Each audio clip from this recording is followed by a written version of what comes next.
das Computer. So, und jetzt gehe ich live.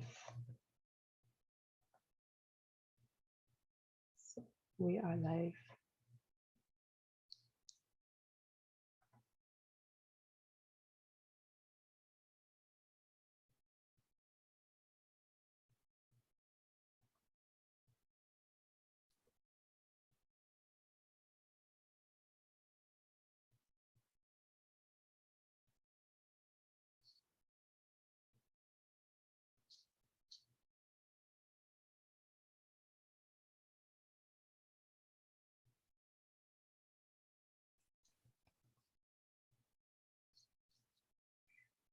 Good morning, everyone. We will just wait another 1 minute, more or less, so that more people can log in, and then we will start.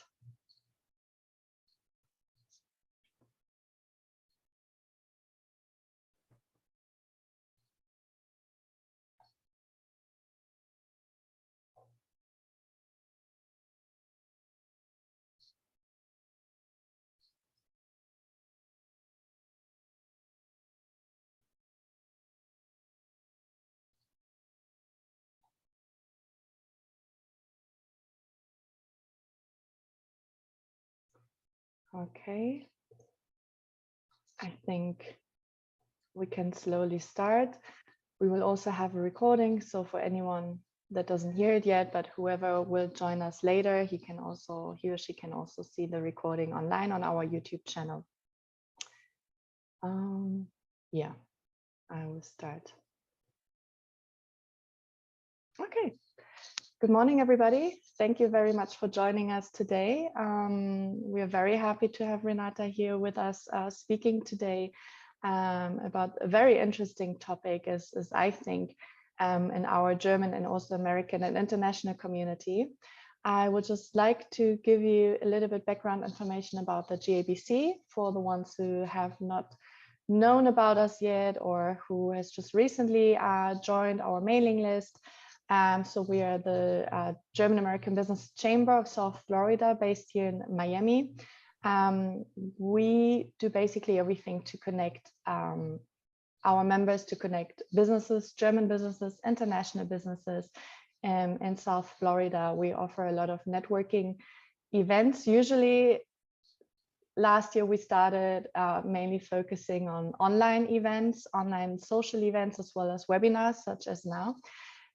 We are also slowly going back to in-person events. We will actually have 2 in-person events coming up in October. On October 7th, we have our bi-monthly Stammtisch at Fritz and Franz, which is a German beer house in Coral Gables. And then a week later, we will have a business Oktoberfest at the co-working space Co-Suite in Brickell, which will be a mixture of Oktoberfest feeling, but also in a business environment. We will arrange some board games. We will have some German appetizers, beer, of course. And yeah, and after that, we will also, or in between, we will also offer further webinars and online happy hours for the ones who are not ready yet to go out there. I would like to introduce you to our speaker today, Renata Urban. Renata has more than 25 years of experience working for global corporations in HR training and development, public relations and marketing communications. She's also active as a trainer, coach and consultant, working with executives, professionals, private individuals, businesses, training institutions and relocation firms. Her multilingual ability and multicultural mindset allow her to adapt to her clients' unique situations and tailor her courses and services to their needs. She's an empathic training professional and consultant, helping clients achieve their goals and making a difference in people's lives.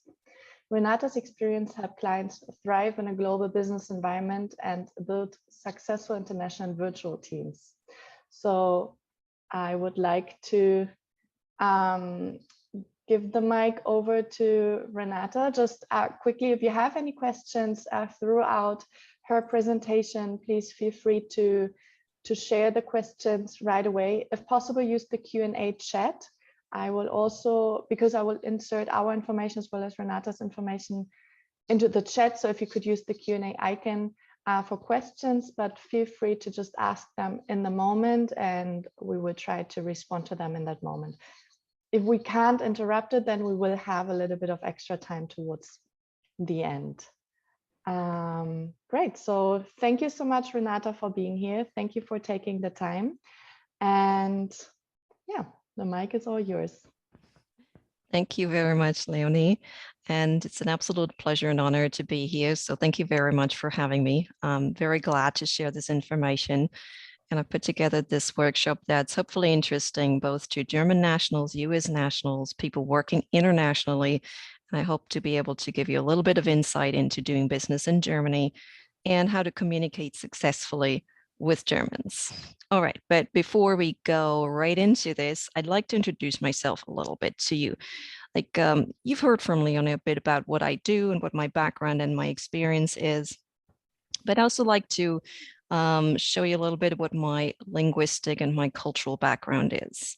So I'd like to start with some flags up here. So I hope you're familiar with this one. So I was born and raised in Germany, but I also spent a considerable amount of time in the UK when I was a child. So you could say that I kind of grew up bilingually, or at least was exposed to both languages intensively during those early years. I do consider both my native language, but I've also learned other languages. I lived and worked in Italy, so I speak Italian, but I also speak French. And I've lived in the United States for more than a decade. So I do consider South Florida my home. Probably not going to leave anytime soon. But there are a lot of other countries that I've either traveled to or worked with, or my clients do come from these places. And so my life has been rather international, either myself traveling, living, working in different places, or working with people from all around the world. Even though I do have a business background, a training, and a linguist background, what I've focused on for the past decade or so is having my own business as a trainer and coach. And I offer language training in those 4 languages that I speak. I also offer intercultural diversity coaching to individuals transitioning to companies who have diverse teams, who have subsidiaries and mergers in other places, mainly the countries that I mentioned above. And I also offer communication skills training, mainly focusing on public speaking. But I'm obviously also available as a speaker, and I really enjoy doing that, spreading the message of cross-cultural or intercultural communication and how we can all live and work together more harmoniously and collaborate more successfully in our international teams. Many surveys these days show that the vast majority of people somehow, to some degree, work in international teams. So intercultural communication is really key in the days and times we live in. Now, what I do, I would always describe like this. I help people communicate successfully with others, be it in their own language or a foreign language or across cultures. And I also focus on building successful, diverse teams. I offer help and support to my clients to interact successfully inside their own company, their own teams, but also with a diverse clientele. That's what I do with my own business, Urban Training and Services. The contact information should be in the chat. So if you do want to reach out and get in touch with me, please feel free to do so. But today I want to focus on 2 very particular countries, and that is Germany and the US. So what to expect today? I'm going to talk about Germany, some background information, facts and figures, some fun facts. I hope you'll find it interesting and entertaining. Then we'll move on to the main part, which is German language and culture. I'd like to give you some insight into what German language and culture is about, what you most likely will encounter when having interactions with Germany and German nationals.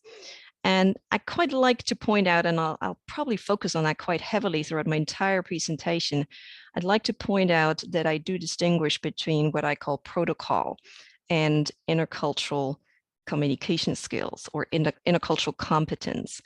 Protocol is more the do's and don'ts. And so in the beginning, I'm kind of focused a lot more on that, but I will also give you some tips and tricks towards the end, how to build intercultural competence. And that is absolutely removed from a specific country or culture, but really puts a focus on how we communicate with each other. So this is what this webinar is all about. We'd like to leave maybe 5 to 10 minutes at the end for questions and answers, but I also do invite you to ask questions throughout the entire presentation. So if we have more questions throughout the presentation, that's great. Then obviously that will shorten the time at the end, but I'd rather you ask whenever you have a question. And Leonie is going to watch the chat box. So whenever there is a question or a comment that really fits what I'm talking about right now, we'll address it there and then. So feel free to interact and to put your comments and questions in the chat box if you have any. Now let's start with some facts and figures about Germany. So this is probably no surprise that it's the largest national economy in Europe, a huge gross domestic product, and behind the USA, which is number 1, Germany is actually number 4 worldwide. Also, the gross domestic product per capita is quite impressive. And don't forget that Germany is also a founding member of the European Union. Germany is also exporter number 3. The biggest exporters in the world are China and the US, and Germany is number 3. So that is quite noteworthy about the country that has a much smaller size than the other two, which are number 1 and number 2. And I think what's quite remarkable about Germany is also the low unemployment rate. Personally, I believe it has to do with the educational system and the system of having apprenticeships. If you're interested in German apprenticeships, the idea of learning and a trade combination of going to a vocational college and working for a company for 2.5 to 3 years, the German American Business Chamber is a great place to find out more about it. So if you have a company that's interested in that, I often read about the initiatives the German American Business Chamber does throughout the United States in introducing that unique system of apprenticeships in the US, but it's an established system that is an alternative to pursuing an academic university education. And I think this heavily contributes to these numbers. So also be aware of that this is very important in the German economy, and you will find a very large number of so-called apprentices throughout an entire company in the workforce. Now, the US trade relations have always been very significant, so I wanted to mention them here briefly as well. Germany is the biggest trading partner of the US in the EU, with huge numbers. As you can see, those numbers date back to 2019.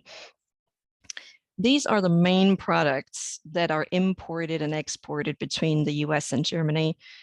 But in addition to import and export, it's also noteworthy that there's a lot of foreign direct investment between the two countries. And I found it quite interesting that there's actually more direct investment going from Germany to the US than the other way around. But it is a significant amount. And so the two countries have a lot of activity in terms of import, export, and direct investments. Now, on the lighter side, what is Germany famous for? Not just these facts and figures. So if I could ask you to put together different pictures, images, to show what Germany is famous for, hopefully you'd come up with something similar. So just for your pleasure and entertainment, here's some German landmarks that you might recognize. So this is the famous Brandenburg Gate in Berlin, or a town that is very famous. A lot of you as tourists go there, a town called Heidelberg, very famous for its picturesque, almost medieval look, and its half-timbered houses. Of course, the most famous castle in the world, I would say. Hard to pronounce for non-native speakers of German, though. Its name is Schloss Neuschwanstein. Allegedly, it was the inspiration for Walt Disney to create his Disney castle, but who knows if that is true. Christmas markets is another famous part of Germany. They were all canceled last year, and the one you see on the picture there is the one in Nuremberg, which happens to be my hometown where I was born.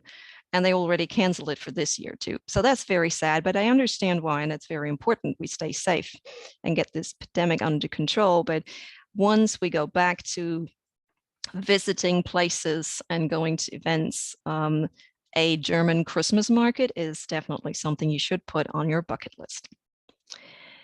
The famous landscape to the southern part of Germany, I should say the Sound of Music country, very famous, and obviously famous people from Germany. Interestingly, a lot of Americans think that Albert Einstein, how he's often pronounced, is US American, but he's not. So Albert Einstein is actually German.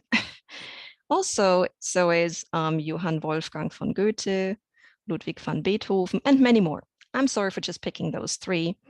Germany is also very famous for some particular food items, like Leonie just mentioned. We have an Oktoberfest coming up, but very often what we associate with Germany from an US American point of view is actually Bavarian and not German. So bear that in mind, that especially this picture here is very Bavarian, not German.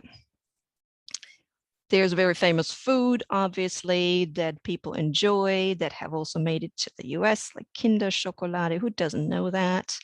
Made in Germany is still a staple, and she's very famous worldwide. But you might have heard that the elections are coming up, which in German we call Bundestagswahl, coming up on September 26th. So Germany will get a new chancellor, maybe even a new ruling party. So very exciting times to watch what's going to happen. So if you're interested in that, watch out for September 26th. Fußball, which here we call soccer. The different car brands Germany is famous for, and there's even a dog called the German Shepherd. So I hope that you find that enlightening as things that Germany is famous for. But really, from a business perspective, what makes Germany so attractive? Well, first of all, the strong economy we talked about and the high level of productivity. We talked about the highly skilled workforce, the systems of apprenticeships, learning on the job in combination with academic skills, almost free university education, which contributes to that, an above average educational system, and an excellent infrastructure. And then look at where Germany is on the map. So its Central European location is often a good starting point for businesses that want to establish themselves throughout Europe. So they start in Germany and spread across the European Union from there. Also, there's huge potential for growth in many different sectors.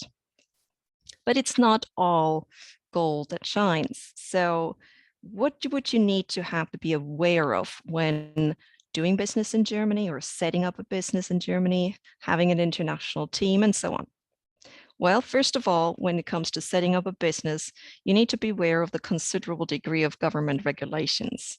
What I mean by that are things like laws governing, let's say, the environment, recycling, employment, and those two, the EU and the EFTA, EU standing for European Union and EFTA standing for European Free Trade Agreement or area for the states that belong to that. So on top of the German regulations, you have EU or EFTA regulations, and they're particularly strict for agriculture and biotech products. So if that's the area you're in, you want to be very careful when doing business with Germany. As you compare, let's say, setting up a business in the US with setting up a business in Germany, the main points that really stand out that make it a lot more difficult in Germany are these. I want to focus on these points that you see at the bottom of the slide and introduce you to a report that I found quite interesting. And you can access it yourself. It's called the Doing Business Report by the World Bank. You obviously see the little link at the bottom, but it's easy to find. If you just Google for Doing Business Report World Bank, and then the country you're interested in, you'll find that. They did 190 countries last year. And so I compared Germany and the US. And so you'll see some different numbers here. They said there's a maximum score of 100, and we'll say how much out of 100 the country scores for certain criteria. When you compare the US and Germany, there's certain criteria that are almost identical. like this one here. Trading across borders, very easy, both at a very high level, 92, almost 92 out of 100. That's a very impressive score. But there are other criteria where you see a huge difference, like this one here. And that's what a lot of people complain about when setting up a business in Germany. So getting credit, what it means, like getting a business loan. In the US, 95 out of 100, meaning super easy, no problem. In Germany, 70 out of 100. Well, 70 out of 100 is still good, but it's much more difficult compared to the situation in the US. And I also specifically looked at starting a business, and they give you the detailed individual criteria for each of those main criteria if you want to know. And these are exactly the points I just showed you. Time, cost, minimum capital needed, and procedures. It what really tells the two countries apart. With the biggest gap at the bottom, as you can see, procedures. The US, 70.6 out of 100, but Germany, 52.9 out of 100.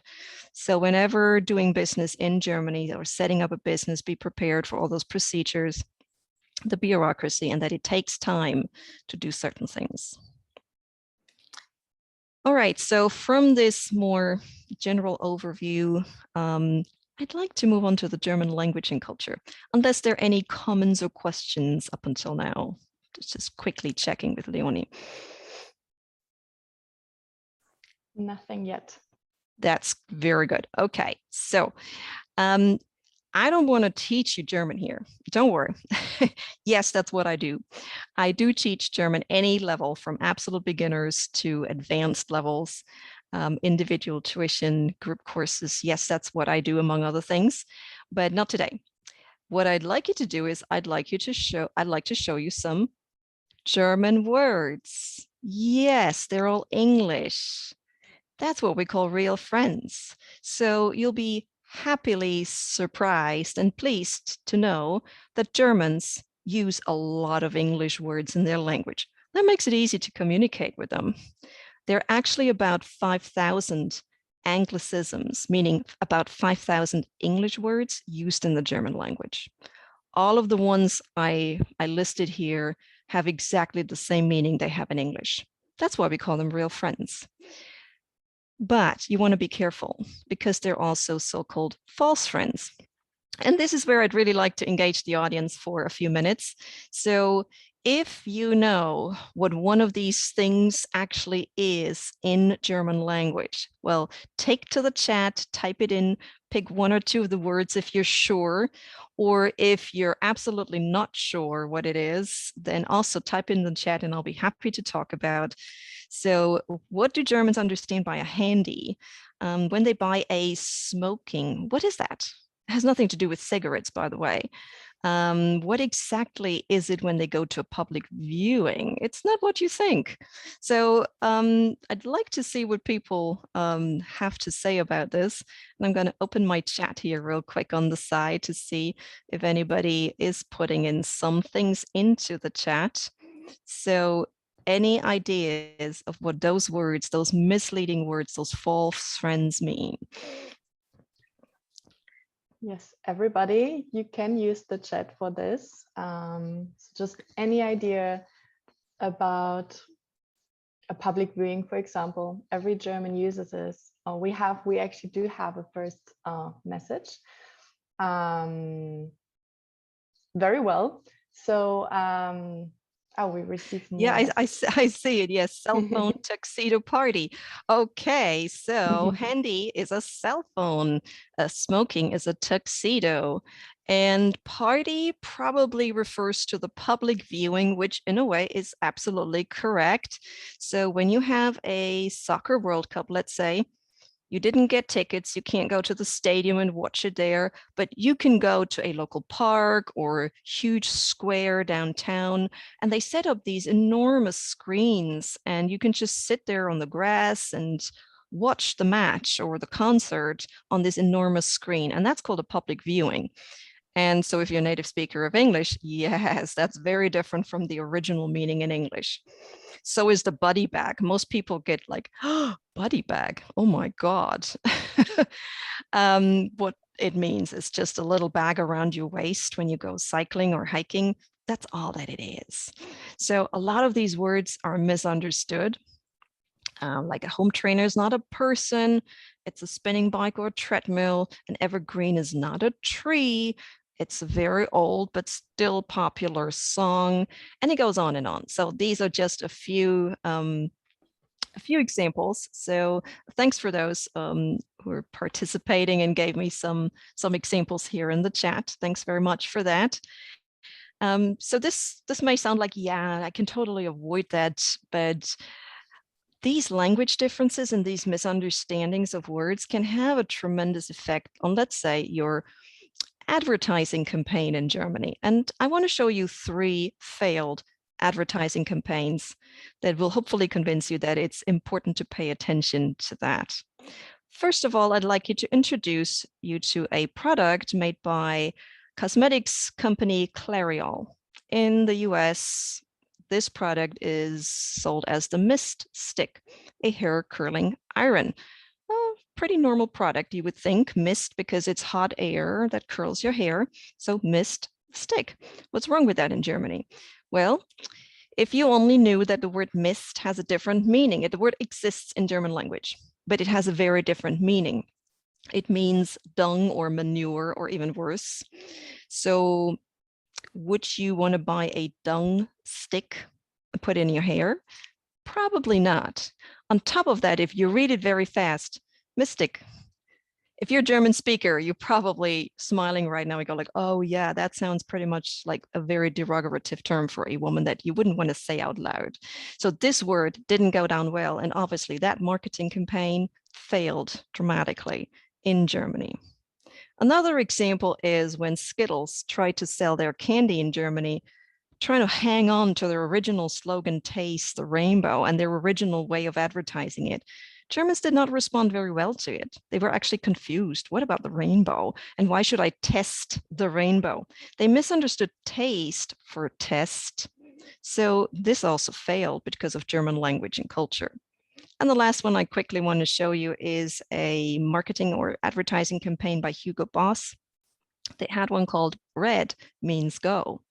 Now, why did they do this? Well, the bottle was red. The entire campaign had the color red as the main theme.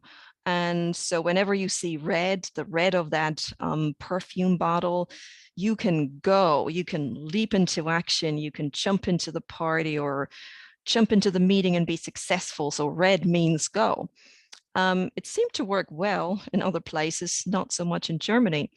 And I want you to think about why. Why do you think it didn't go well in Germany?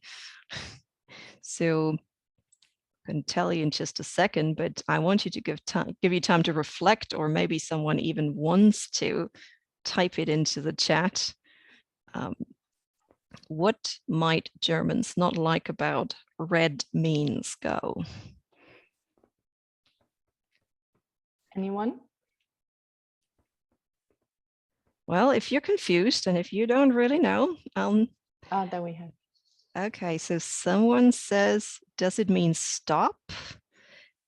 And you're on the right track, Lucy. Yes, because red actually means stop. And what do Germans do at red traffic lights? Well, other nationals too. Absolutely. Yes, other people also stop at red traffic lights. Absolutely. But for Germans, it's obviously such an impossible thing to posit that red means go. They couldn't bear it. And they really rejected that product a lot more than in other countries. Yes, just as an addition quickly, in Germany, you can find people stopping at a red light from walking, and at a small street where there's nowhere anywhere near any car, and people would still stop at the red light because they're supposed to. So especially Germans, they really obey to the rules when it comes to the traffic lights. So a red is a red, and this is a no-go for us. There's no way that we would be able to go. So I do want to emphasize that not everybody is like that. but it is something that is very much recognized, reinforced, and rewarded in that culture. And so that's why it wouldn't work well for an advertising campaign. So be aware of those things, but also cultural aspects. So I definitely, for the rest of the presentation, want to focus on the element of intercultural communication. So what does it mean? In intercultural communication, well, first of all, in communication, you have a sender of a message and a receiver. That message is encoded and decoded, and it goes through channels, filters, personalities, many other things. And then as the receiver answers, the receiver becomes the sender becomes the receiver, and the entire process starts all over again. A lot of people communicating in their own language already find this very difficult, and it's almost like walking a tightrope. But if you throw in the extra element of culture, it becomes a highly volatile situation that most people working internationally find very difficult to deal with. Now, I quickly want to define culture for you, just to understand what I mean by culture. So culture is something that we acquire subconsciously. We don't go to school and we don't have a subject that says culture. No. We kind of pick it up over time. We get used to it and we learn to navigate it. And it's very important that you understand that not everybody likes it. So it doesn't matter how much you disagree or agree with the so-called culture around you, those patterns, norms, and behaviors typical for the place where you live, because it's more important that, and these are the three words I just mentioned, these are patterns, norms, and behaviors that are recognized, reinforced, and rewarded by a group. So even if you feel like, well, I shouldn't stop at the red traffic light in the middle of the night, there's nobody around, that's you. That's you, that's your personality, that's the situation. But overall, in the back of your mind, you know, I shouldn't. What if somebody sees me? Because there is a certain recognized, reinforced, and rewarded pattern in your culture. And you know, when you violate it, it's not either frowned upon or punished. So when we talk about culture, we actually have to look at different layers of culture. Most people just think it's national culture. The US, Germany, different type of culture. Yes, sure. Protocol maybe, but not the real intercultural communication that takes place between people, because you have to take a lot of other layers of culture into consideration. Otherwise, every single US American would be the same. Are they? No. Every single German citizen would be the same. Are they? No. So what are the other layers of culture? Well, there's regional culture to start with, but then there's professional or educational culture. If you're an artist and you have to negotiate or discuss issues with an engineer, you may find that an engineer has a very different professional culture. There is also gender, ethnic, class culture, religious, philosophical culture, generational culture, big one actually, even corporate culture and personal culture, which is personality by definition. Now you really have to look at three different things when it comes to behavior that you see and communication style that you encounter when interacting with others. It all has to do with culture, personality, and circumstances. And once you bear those three things in mind, you can improve your real intercultural communication skills. So our cultural perception is like that. Most people are like that. We see what we want to see. We tend to associate with people who behave in familiar ways, whatever is that we like, whatever is that we think is normal. The definition of normal varies across people enormously. So my normal is most certainly very different from your normal, and so on. Then we look for culturally recognized, reinforced, and rewarded behavior, because that's what we're used to, that we've learned how to navigate. If it's different, we don't know how to navigate it. We feel insecure. We don't like it usually. And then any deviation from that behavior is often regarded as suspicious. If you can break that chain of thinking, this is when you actually become interculturally competent, when you replace that fear with curiosity, that open-mindedness to actually look above and beyond the what and into the why. So this is what I want to come back at the very end of the webinar, but we're obviously here to compare Germans and US Americans. And this is something I want to use Erin Mayer's approach for today. There are many different ways how you can compare cultures. As an intercultural coach and working with many individuals and businesses and international teams, I usually use a profiling system called Global Disc. There's a very famous system by Richard D. Lewis called Culture Active that I use, and I'm a licensed practitioner for that as well. I could refer to Gerd Hofstedte's Cultural Dimensions. There are so many ways how you could theoretically compare cultures. But today, I really want to focus on Erin Mayer because I really love her book, Culture Map, and how she compares the different ways of doing business between cultures. So this is the overview, and you can find her online. So if you go to erinmeyer.com/tools, you will find that online. And you can do a country comparison. In this case, I did a country comparison between the United States and Germany. What this means, it's the average from both countries. When they do their surveys, when they interview people, they get feedback from people that have a range, and it's like a bell curve. And at the top, at the peak of the bell curve, this is where the average is, and this is the point you see on the chart. So this is really the average. People's attitudes and opinions and assumptions can be very different in one culture. So this is really just the average of one particular culture. Just understand it like that. Now, when we look at the first one, this is low versus high context communication. Low context meaning very direct, and high context meaning very indirect communication. Now, both the US and Germany are on the left side, which is good. So we're kind of close, but the US is more direct than Germany. And a lot of people come to me and say, no, absolutely not. Germans are so much more direct than you as Americans. Well, you're probably thinking of the second one, because see, they swap position, and the gap is actually even wider between the two countries because Germans are a lot more direct when it comes to negative feedback.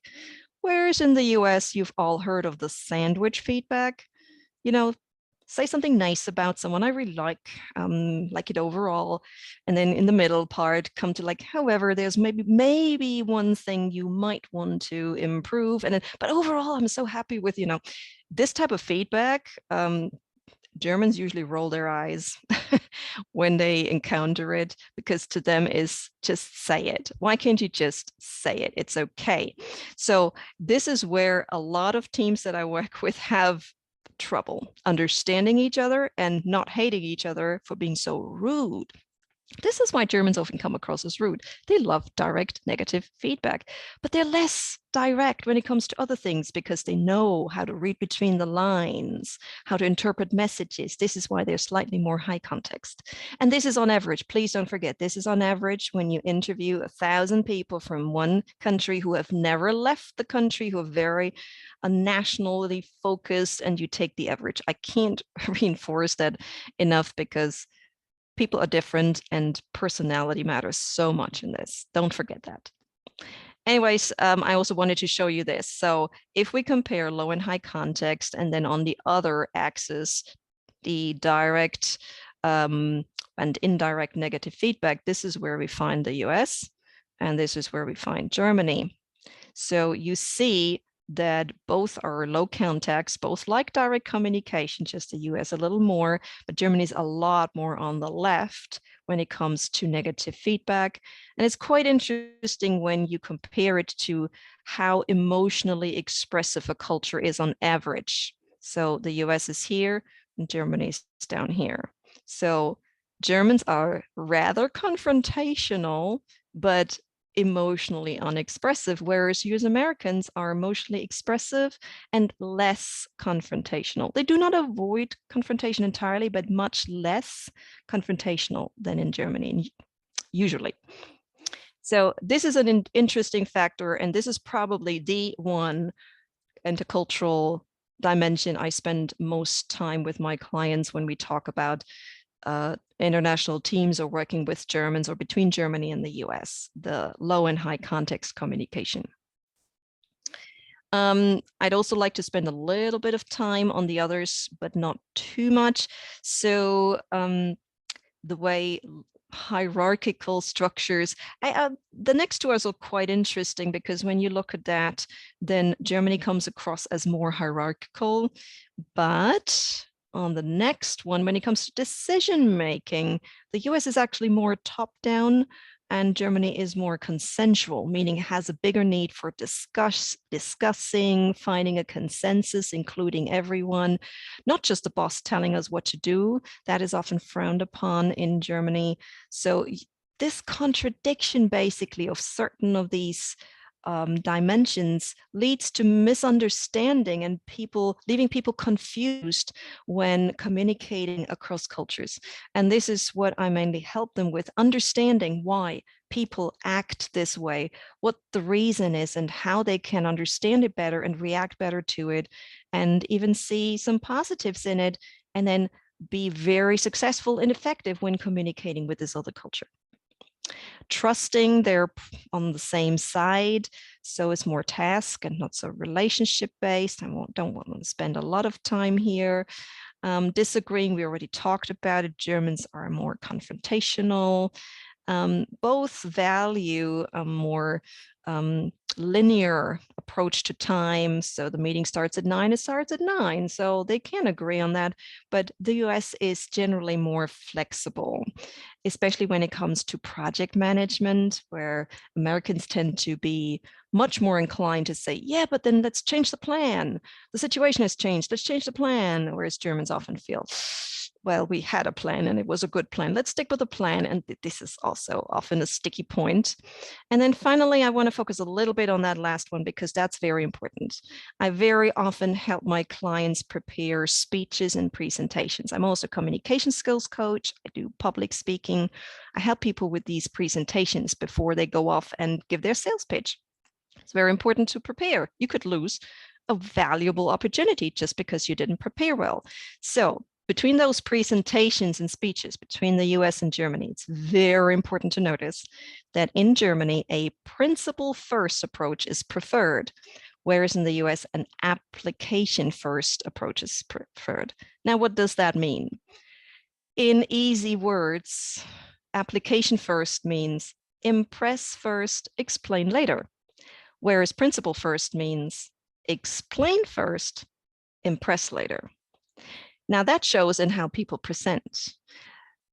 You as Americans often show up in Germany with flashy presentations to impress. Impress first. It needs to be impressive. We need to make big claims at the beginning. And then, well, if people are still awake and still listening, we can explain later or give like the background information. But this is where you lose your German audience, because they're eager to learn the background information, the credibility you have for making these claims. One thing you should absolutely avoid in Germany is making unsubstantiated claims. Very dangerous. Whereas in the US, you can make big claims and then we'll prove it later or explain later. That's fine. But if you don't impress first, you lose your audience. So this is what a lot of people get wrong. And this is where I help a lot of my clients get that right. Now, I have a few more things that I listed in addition to that I want to talk about, which is formality versus informality. And I think the cartoon says it all. Maybe you've run into these situations where German people tend to be very formal. It's just part of the culture.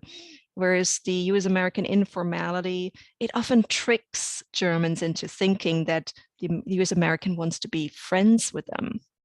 It's very interesting, that dynamic that can often happen. And I've seen that on teams many times, where the German person says, well, this American, they're so friendly. They just want to connect instantly. And he's my new best friend now. I said, well, be careful.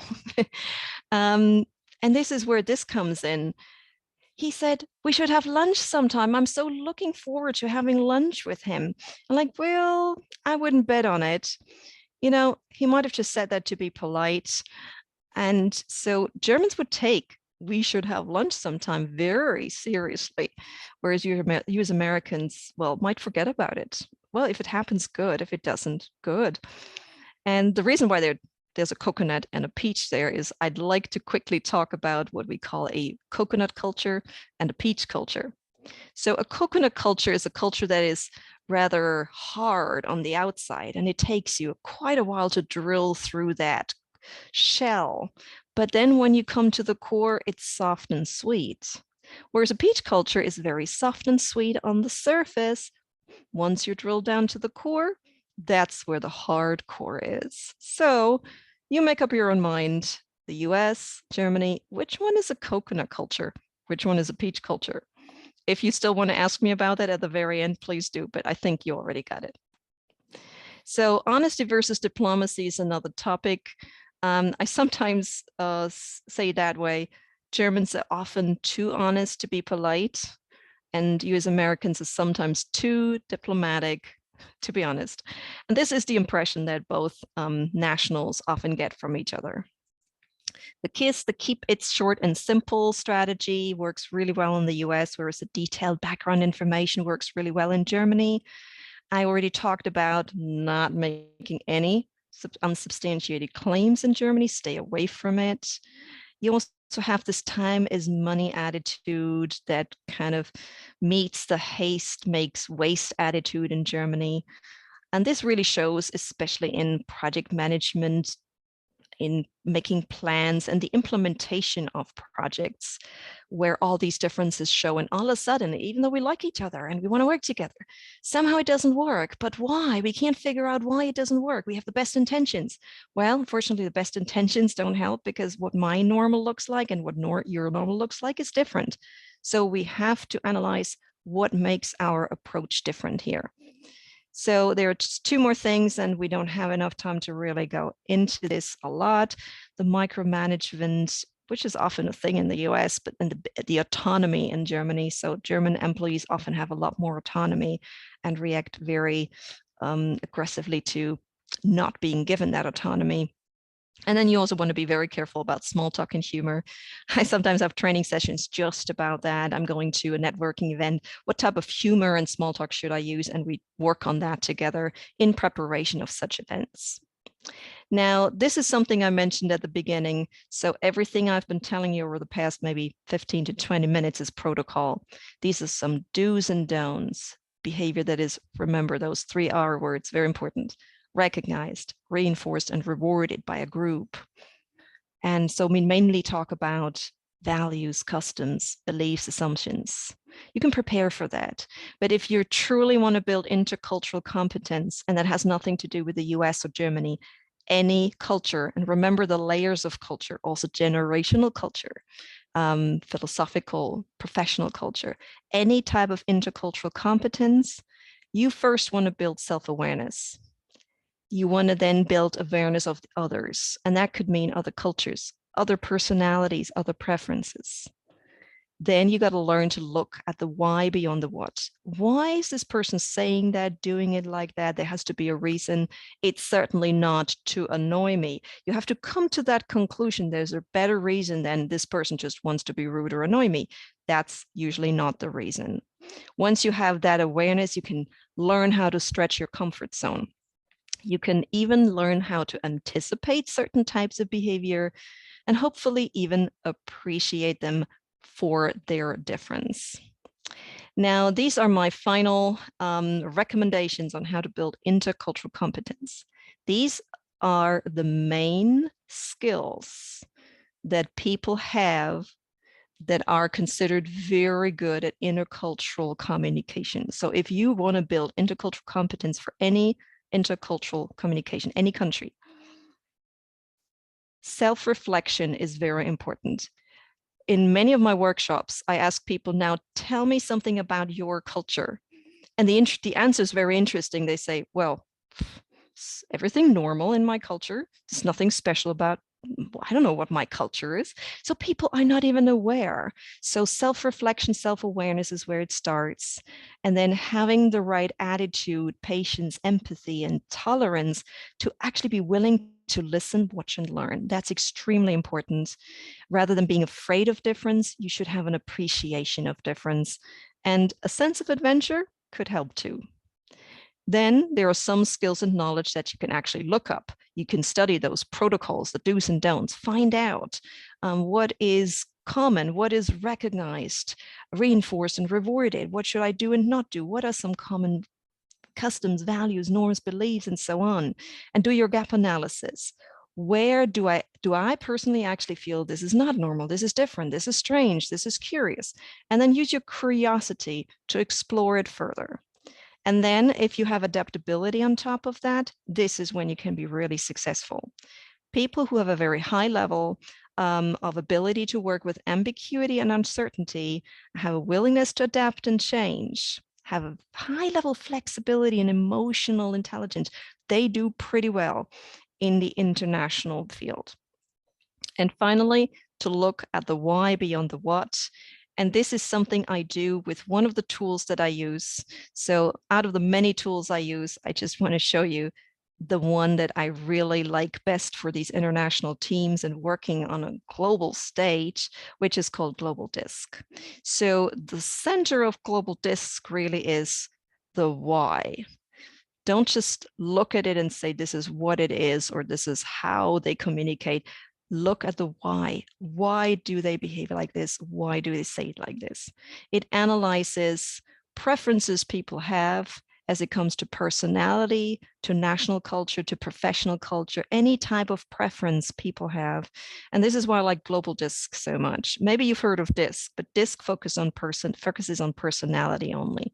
Global Disc focuses on more. It unlocks that potential. It focuses on growth mindset and on agility. And it combines the personality type, the cultural background, and the impact this has on our behavior and communication style.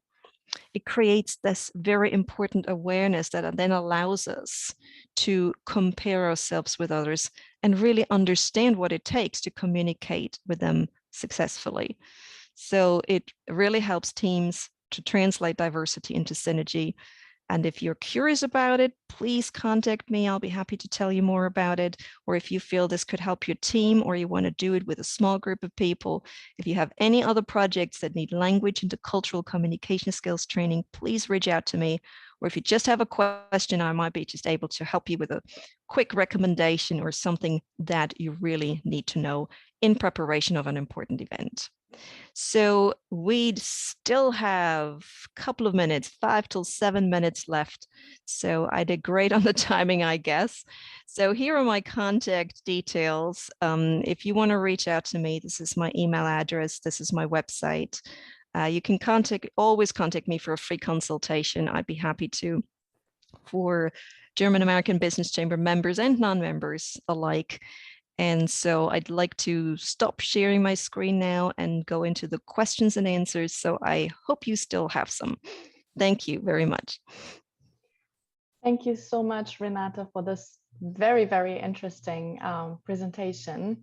I can 1000% agree to all the different images that one would have about the other culture, and also cliches and actual facts. It was very interesting, and I was just sitting here nodding the whole time, like, yes, absolutely, absolutely.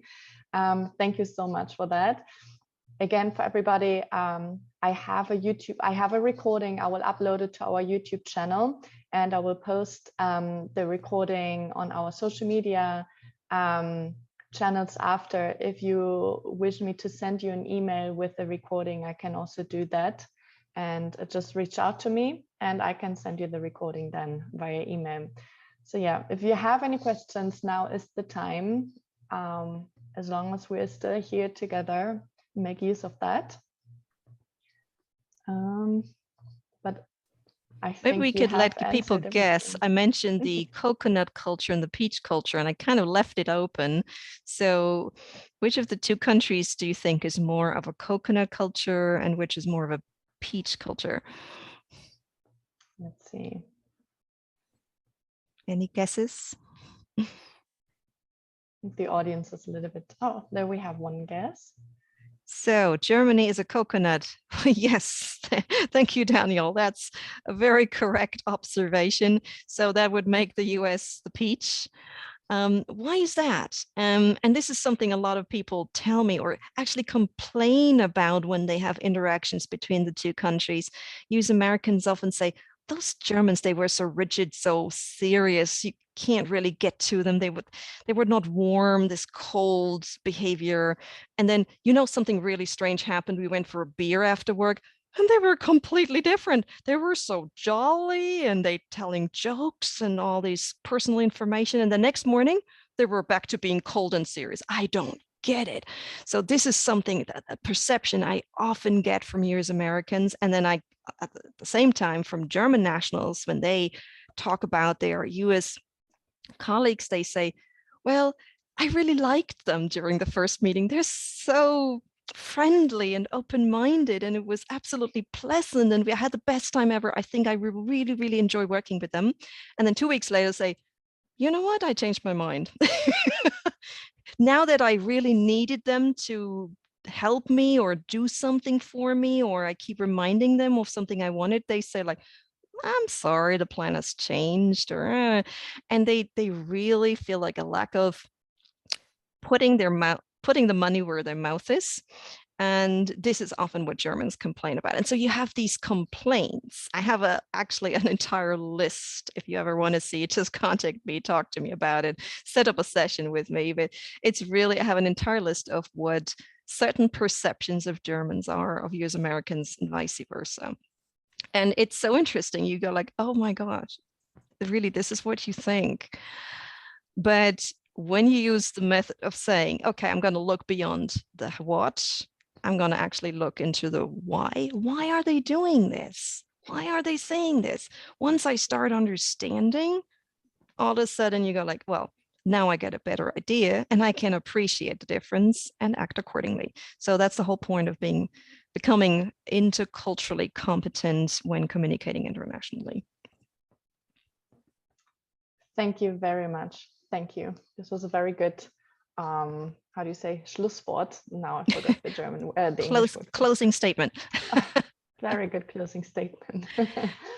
All right. Thank you, everybody, so much for joining us today. And thank you, Renata, so much for putting together this very great presentation and teaching us a little bit more about the different cultures and perceptions. It was really great. My pleasure. Thank you very much for coming, and stay curious and flexible out there in the international world. Thank you. Thank you. Bye. Bye.